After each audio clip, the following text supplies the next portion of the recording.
I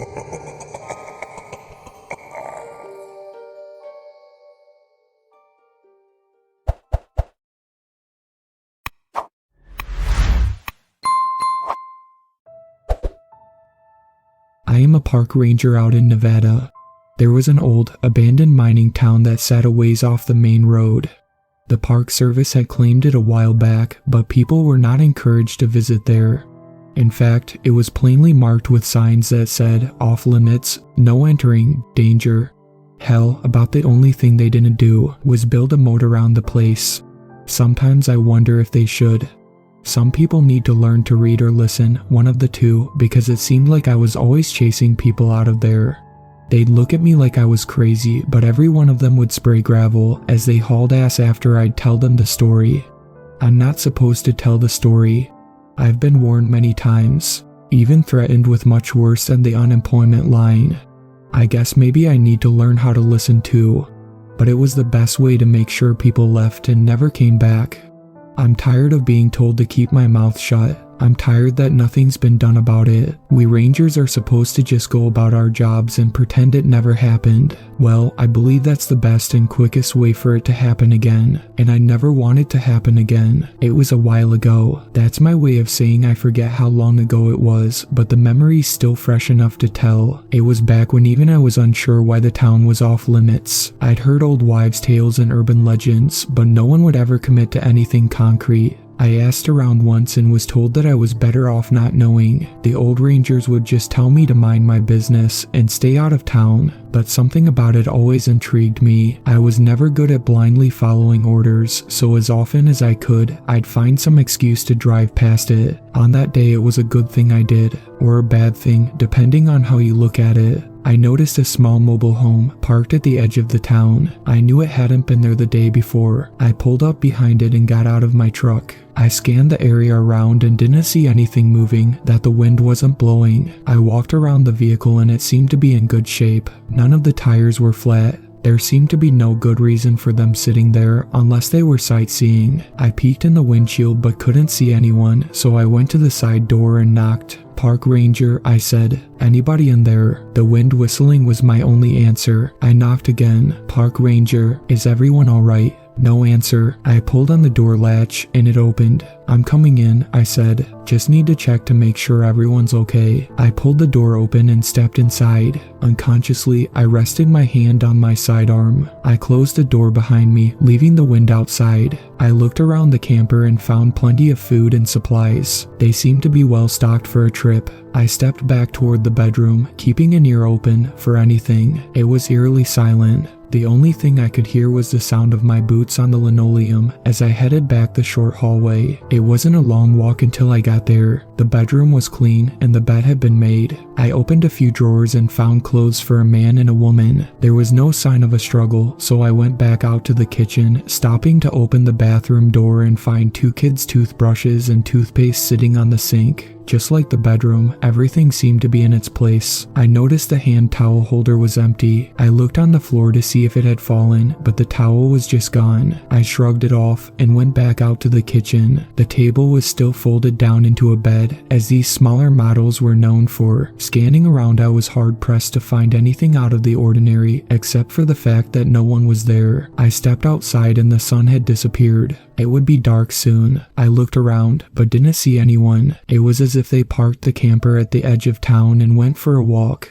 I stepped out of the camper and turned to close the door. That was when I saw it. There was a small dot of red on the step. I leaned closer and it looked like it could be dried blood. I tried to dismiss it as nothing. People drip blood every day for simple, non-threatening reasons. Nosebleeds, small cuts, general accidents. It could be absolutely nothing. But when you add in a missing family at the edge of an abandoned town that's supposed to be off limits, normal things don't look so normal. I didn't touch it in case it needed to be tested later for a DNA sample, and there it was. I was already starting to look at this as a crime scene. I looked down at the ground and saw my boot prints in the dirt leading up to the camper. I also saw other tracks. There was another set of adult boot prints, a set of adult sneakers, and 2 different sets of smaller sneakers. Those were spooky but comforting. At least I knew these people were here somewhere. They hadn't just vanished from inside the camper. No, it was the other footprints that gave me chills. They were adult sized and it looked like there was more than one of them, but the creepy thing about them was they were bare feet.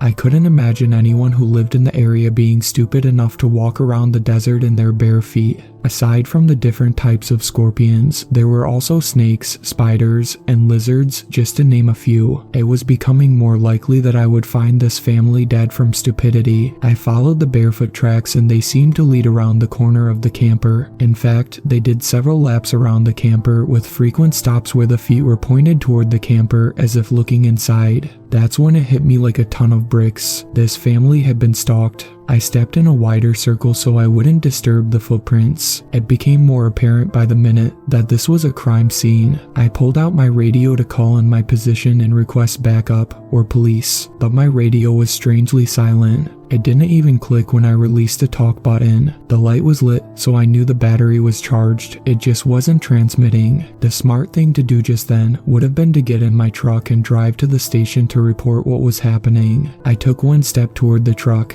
That's when I heard the scream. It was a woman's scream, high and piercing. It was a scream of pain and anguish, as if her whole world had come crashing down. My fight or flight kicked in and there wasn't an ounce of flight in it. In a heartbeat, my gun was in my hand. I turned toward the town and began following the footprints. Once they were done circling the camper, they headed straight into town. Dusk had faded and taken the light with it. I pulled my flashlight off my belt and used it to guide me on my trail. There were a half-dozen buildings all in some level of decay. I was worried about stepping into one and it collapsing on top of me. That aside from the chance of meeting a scorpion or some other creature that didn't appreciate being disturbed in their territory, the wind had died down and the air was still. It was so quiet, I could hear my own footsteps. There was something else too. I felt a vibration in the air. At the time I thought it was just my heightened senses at the prospect of meeting up with a dangerous person who may have harmed that family. Even though everything within me was demanding I run towards the scream I'd heard, my steps were slow and measured.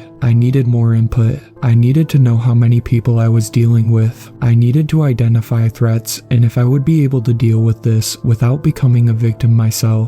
As I approached the first building, I had a strong feeling of being watched. Stepping on the porch made the boards creak threateningly. I didn't want this to end with a broken ankle or worse. I tested the boards before putting full weight on them and slowly approached the broken windows. I shined my light inside. I panned around slowly, finding a bunch of old boxes and general junk with the odd wooden chair and table. I was about to move on when back in the far corner I saw a pair of eyes lit by my flashlight. I froze, my light locked on it. The eyes seemed to be locked on the light as well. I couldn't tell what it was, but it scared the hell out of me. I suddenly thought of the movie I'd recently seen, Jurassic Park, when the actor was explaining how raptors attack. How one will draw your attention while 2 more sneak up on you and attack from the side. I suddenly felt very vulnerable, as if someone was sneaking up behind me. I whipped around, pointing with my gun and flashlight, my eyes darting all around. But I couldn't see anything. I shined my light back inside, but the eyes were gone. This didn't comfort me. In fact, it did the opposite. I was in a panic. I felt like I was surrounded, and they were just toying with me. I didn't even know who they were. I took a few deep breaths to get myself under control. I knew panic led to bad decisions, and I couldn't afford any bad decisions out here on my own. I shined my light back toward the camper and saw a shadow dart out of the light. I knew it was all or nothing. There was no backing out. I was being hunted, just like that family had been. I didn't know what was hunting me, but it didn't matter. Whoever or whatever, it was dangerous. Focus, I told myself. Stay on your toes, remember your training. Even though my training also said don't get yourself in a bad situation, it was already too late for that. Something was near the camper. I still had no idea if this family was dead or alive. The only things I had to go on were mysterious footprints and a scream. It was the stuff of every horror movie ever made. I just hoped I didn't end up as one of the victims that died a horrible gory death to save some stupid teenagers who risked their own lives by blundering into something they should have left alone. I sighed, turned my light back to the ground, and followed the footprints. I noticed for the first time there were other marks among the footprints. They had been walked over and obscured, but it looked like two long lines like someone was being dragged. I brought my flashlight back up just in time to see a set of eyes disappear behind a building on the other side of the street. I stepped up to the next building and shined my light inside to find much the same as the first, minus the eyes. I didn't linger long before turning my light back out to the streets and the other buildings. I felt like it somehow kept them at bay, as if they would work their way closer to me if I didn't shine my light their way. I didn't know how long this would last. I continued to the next building with a larger building looming larger at the end of the street. It looked like it was an old church. There was the rough shape of a steeple that had partially collapsed. I turned and flashed my light back to the street to keep the hunters back. When I stepped up to the window of the next building and shined my light inside, I found bones. Piles of bones. Most looked like they were from smaller animals, but there were larger ones interspersed with them. I was sure I spotted a couple of human femurs. I tried my radio again, but it still wasn't working. The vibration in the air was getting stronger. It was oppressive like the pressure you feel when you're underwater. The stillness in the air magnified any sound. I could hear the footsteps of someone behind me, but when I turned, I couldn't see anyone. I left the bone storage building and headed for the last building at the end of the street. The church. I walked up to the doors and they were very plain. 2 wooden doors, no Gothic architecture, no cross, just a couple of wooden doors that looked like they were about to fall off their hinges. I hesitated, turned, and looked back down the street. I knew they were there, but couldn't see them. This was where they'd been hurting me all along. I held my gun and flashlight at the ready, knowing I was in for a fight as soon as the doors opened. I took a deep, cleansing breath, then shoved the doors open. I shined my light all around, my eyes darting to all the dark corners. Except they weren't dark. There were candles lit all around. It was quite beautiful. It was also quite empty. There was no one there. Even empty and well lit, it gave off a creepy vibe. Why do empty churches always do that? You would think it would be the opposite. My senses went on high alert. I didn't trust it. It must be a trap. As I continued to scan back and forth, looking for any hiding spots among the pews, I noticed there was one person there, in the first pew, bent over so I could barely see them. I slowly made my way forward, head on a swivel as I approached the lone figure. When I was nearly there, it looked like they were barely breathing. I came around in front of the creature and aimed my gun. She looked up at me. She was naked and her hands and mouth were bound. As soon as she saw me, she started screaming into the gag in her mouth. She was screaming so hard her face turned red. I reached down and slid the gag off her mouth. "It's a trap," she screamed. I looked up and saw my worst nightmare. There were creatures, dozens of them. Each one looked vaguely human, but they were deformed. There was one that had one healthy arm and a second that was shriveled up. One had only a single leg but still managed to hop toward me. Another had no legs but used its arms to crawl on the floor. None of them had a full set of teeth, but they all had a look of hunger and rage in their eyes. They came from everywhere. Some even crawled their way down from hiding places in the ceiling like some horrific Spider-Man. They swarmed toward the front of the church. I looked around for anywhere to go, anywhere to hide, when I locked eyes on a door that looked like it was a closet. "Come on," I said, grabbing her arm and dragging her over to the door. "No, I can't. Please don't make me," she said, tugging against me. "We go in here or we die," I said, cutting the ropes around her wrists and putting my jacket over her shoulders. She reluctantly came along with me as the horde of creatures was nearly on us. "Quick," I said, opening the door and shoving her through. I slammed it shut behind me, taking out my knife and jamming it into the wooden doorframe to keep it shut. I turned and nearly ran her over. She hadn't moved. She was standing there staring into the dark. I shined my flashlight in front of us and saw a rickety staircase descending into the darkness. "Please don't make me go down there," she whimpered. "We don't have a choice," I said. "They'll be through this door soon." The pounding had gotten louder. She turned toward the door, then pulled my jacket closer around her and took a deep breath. I stepped around her and led the way, shining my light all around trying to make sure we wouldn't run into any surprises. The boards creaked menacingly with every step I took. I couldn't see what was underneath but had no desire to find out the fast way. I looked back and she was still staring down. I held my hand out and she slowly took one step, then another. Her bare feet were filthy. I wondered if she was getting splinters as she took each step slowly and gingerly, as if walking on hot coals. After she had taken a few steps, I turned back to guide our way. The stairway was long and attached to an uneven stone wall. At some points, it jutted out far enough I had to squeeze around to get to the next step. It was getting colder as we descended.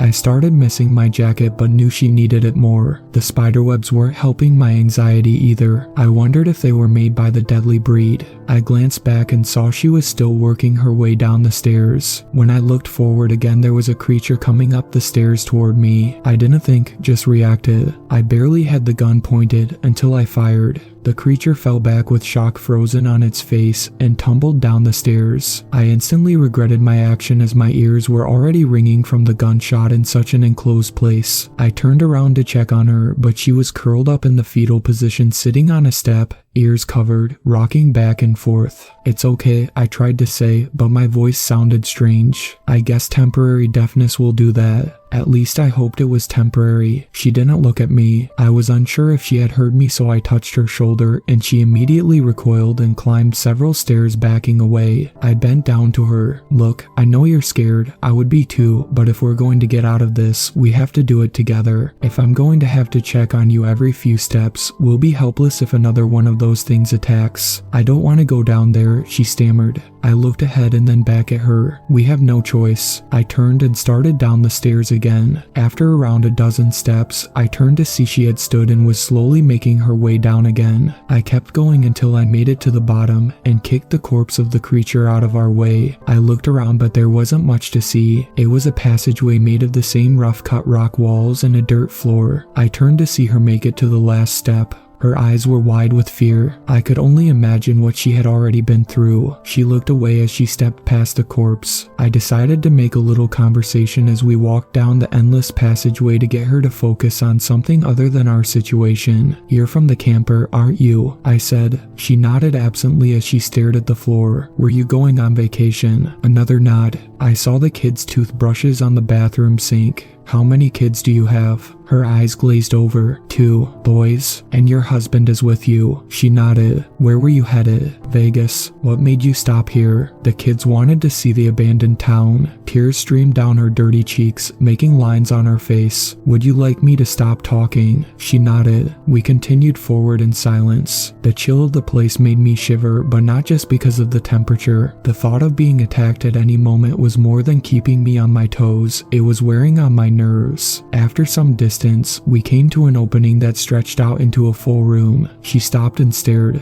I was puzzled at first until I noticed the smell. It was the stench of death. I shined my light around the room. The first corner I came to held a pile of bones. There was no denying these ones were human. They were large in the right shape. There were even a couple of full torsos still together that hadn't deteriorated yet. In the next corner, there were 3 bodies hanging from the dirt ceiling. It looked like a man and 2 boys. They had been strung up by their arms and were covered in blood. There were innumerable cuts and puncture wounds, but the most horrid sight were the many bites that were taken out of them. She collapsed and began to sob. I knew right away this was her family. "I'm so sorry," I said. She looked at me with a mix of hopelessness and rage. "I tried to tell you not to come down here," she said with quiet forcefulness. "I'm sure we can find some way to." She shook her head violently. "You don't understand," she said, looking me straight in the eyes for the first time. "This is the trap." She stood up straight for the first time since I'd seen her in the church, took off my jacket, and tossed it behind her. She was beautiful, even though she was covered in filth. "My children need food," she said, stretching out her arm. In an instant, 2 deformed creatures appeared and stood beside her. She stroked the thinning hair on their heads as they cooed at her. "So, there was no woman in the camper," I said, trying to stall for time until I could come up with a plan. "Oh, no, there was a woman. She was taken to the birthing house. She will give my children children their own children, against her will, of course. She looked at me with disdain. She is a tool we will use to survive, just like my ancestors were treated as tools to be used in the mines. I glanced around the room and saw several more creatures emerge from the shadows and advance slowly toward me. I knew I was trapped. My mind scrambled for some plan, any plan to escape the horrors that waited for me. I glanced at the 3 bloody mangled bodies dangling from the ceiling and knew that would be my fate.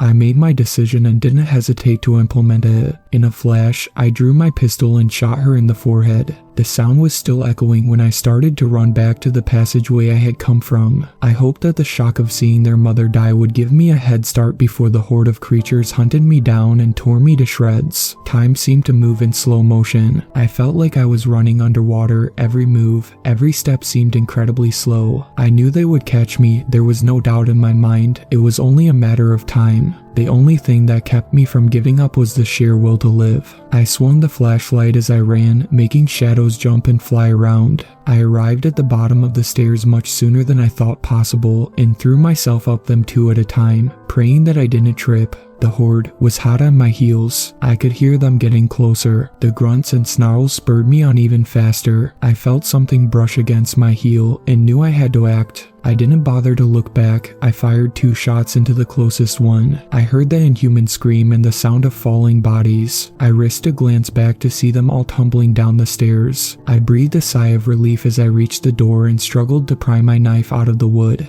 After a few agonizingly long seconds, it came free and I dove through the door. Much to my surprise and relief, the church was empty. They must have all gone another way to trap me below. I looked over at the dozens of glowing candles and ran straight toward them, knocking over as many as I could. I ran to the far wall and did the same on my way out the door. Once I was through, I turned back and jammed my knife into the doors so they wouldn't open. I didn't waste time celebrating my close escape. I ran down the middle of the street so I would have a good view of anyone or anything chasing me. It didn't take long until I heard footsteps behind. They sounded more like a pack of dogs chasing me. I glanced back, and sure enough, there were a half-dozen deformed creatures in hot pursuit against the backdrop of the church engulfed in flame. I took some solace in the fact that at least some of the unnatural bastards must have burned up in the blaze. I had a stitch in my side and my leg muscles burned, but I didn't dare slow down. Even at the speed I was running, they were catching up. I wasn't sure if I would make it to the truck before they got me. It was going to be close. I reached the truck and breathed a sigh of relief that I hadn't locked it. By the time I got the keys in the ignition and started it, they were on me. I locked the doors and slammed it into reverse as the first body flew into my windshield, shattering it. I got some momentum going as another landed on my hood and another grabbed my door handle. I swung the truck around and slammed on the brake, sending them flying. I threw it in drive and stomped on the gas, spraying gravel. I hadn't gone more than a few yards when another freak landed in the truck bed and started pounding on the cab roof. I could see the dents getting deeper. It would be through soon. Suddenly the pounding stopped. I kept my eye on the road but turned to see what was happening. It smashed through my rear window, grabbing me by the neck. I swerved to try to break its grip, to no avail. I could feel myself starting to black out. I knew that would be a death sentence. I pointed my gun out the window, but the creature grabbed it before I could aim at its head. My mind raced faster than the truck that was hurtling down the dirt road at breakneck speeds. I was seeing stars. I knew it was a matter of minutes until the end, if not seconds. I squeezed the trigger. The gun went off right beside its head, missing it by a few inches. I was done. It howled in pain and fear at the sound and the heat of the round going off. Amazingly, it let go of the gun. I aimed at its head and squeezed the trigger again. Blood rained on me as its head snapped back and it fell into the bed of the truck with a heavy thump. I set the gun on the seat beside me as I breathed huge gulps of air, wiping the blood out of my eyes. My vision returned just in time for the turn onto the main road. The tires screeched as they bit into the asphalt on the way to the ranger station. I got there shortly after sunrise, pulled into a parking space, and sat back in the seat. Exhaustion and adrenaline crash sapped my energy. I fell asleep. I woke to the sound of someone knocking on my window. I whipped around, grabbed the gun off the seat, and swung it back around at the window. "Whoa there, son," the older ranger said, raising his hands. "What's got your panties in a bunch?" I took a deep breath, lowered the gun in the window, then told him the whole story. The longer I went, the more serious he became. Until the story was done, his face was made of granite. He stuck his hand in the window. "Keys," he said. I pulled the keys out of the ignition and handed them to him. "Go inside and get yourself cleaned up," he said. "I'll take care of this." I stepped out of the truck on shaky legs and walked into the ranger station, threw away my bloody uniform, and took a long shower. By the time I had finished and changed into a fresh uniform, the other ranger was back. He stepped inside the station and scanned the room until he found me. "All taken care of," he said with a crooked smile. "What do you mean?" I said. "Did you call the police?" He looked around at the handful of rangers that were milling around the room trying to make it look like they weren't listening to our conversation. "Yeah, we're not gonna get the police involved in this," he said. "What? Why not?" He looked at me with an odd determination in his eyes. "So you really killed her, did you?" he said. "Of course, it was her or me. Most of the folks around here give that place a wide berth," he said. "There's signs all over saying no entering and danger. You'd think it was almost natural selection for those who ignore all the warnings. But those travelers, and then there are others who visit the place on the down low, all quiet like," he said as if I hadn't said anything. "Those folks might say you robbed them of their fun. You might even call them conjugal visits. There might even be some of those folks in this very room." I stared at him in disbelief, then looked around the room and saw every set of eyes focused on me. There wasn't a smile or even a hint of one that suggested this was a joke. He clapped his hand on my shoulder. "Why don't you head home and rest today?" he said. "You've had a long night. We'll take care of things." He ushered me toward the door, pausing before opening it. "Just remember that nothing happened," he said, "because if the police get an anonymous phone call, we might have to drive out and grab a couple of children to come visit your house in the middle of the night. You get me?" I nodded my head in a daze as he opened the door. That's the story I tell when people don't take the hint and stay away from the town. It's been years, and every once in a while, I hear of travelers that disappeared in the area. I shake my head and wonder.